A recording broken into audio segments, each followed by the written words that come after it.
पाहिली का प्रीती अशी जगी कधी स्वप्नी तरी, वाहिले का सर्व जिणे तुवा त्याच्या पदावरी, तुवा त्याच्या पदावरी.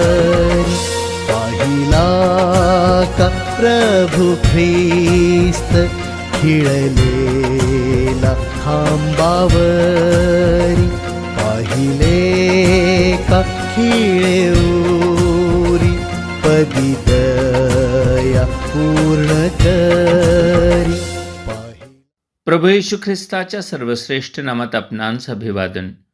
पवित्र शास्त्र बायबलमध्ये प्रेषितांची कृत्ये याच्या 13व्या अध्यायातील 51व्या वचनामध्ये असे म्हटले आहे, त्यामुळे ते आपल्या पायांची धूळ त्यांच्यावर झटकून इकुन्यास गेले.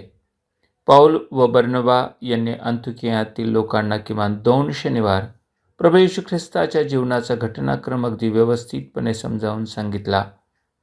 त्याच्याविषयी संदेश त्यांच्या ग्रंथात लिहून ठेवलेले होते. तो मसीहा तर प्रभू येशूच होता, ज्याला त्यांनी वधस्तंभावर खिळून ठार मारिले असता तो 3ऱ्या दिवशी पराक्रमाने कबरेतून जिवंत होऊन बाहेर आला होता, हे त्यांनी त्यांना स्पष्ट करून सांगितले. जरी काही यहुद्यांनी या सत्याचा स्वीकार करण्याचे मन बनविले होते, तरी त्यांनी सांगितलेल्या सुवार्तेचा विरोध करणाऱ्या यहुद्यांनी अनेक स्त्री पुरुषांस पौल व बर्नबा यांच्या विरोधात चिथावले व त्यांचा छळ करीत त्यांना सीमेबाहेर घालविले. तेव्हा पौल व बर्नबा आपल्या पायांची धूळ झटकून तिथून निघाले. दुसऱ्या एका प्रसंगी पौल, सीला व तिमोथेस सुवार्ता सांगत असता त्यांना अपशब्द वापरून अडविणाऱ्या मासोदिनियाच्या लोकांवर आपली वस्त्रे झटकून पौलाने म्हटले, तुमचे रक्त तुमच्या माथ्यावर, मी निर्दोष आहे, आतापासून मी परराष्ट्रीयांकडे जाणार. त्यांनी असे का केले? खरे तर त्यांचे हे वागणे ख्रिस्ताने त्याच्या शिष्यांना केलेल्या आज्ञेनुसार होते.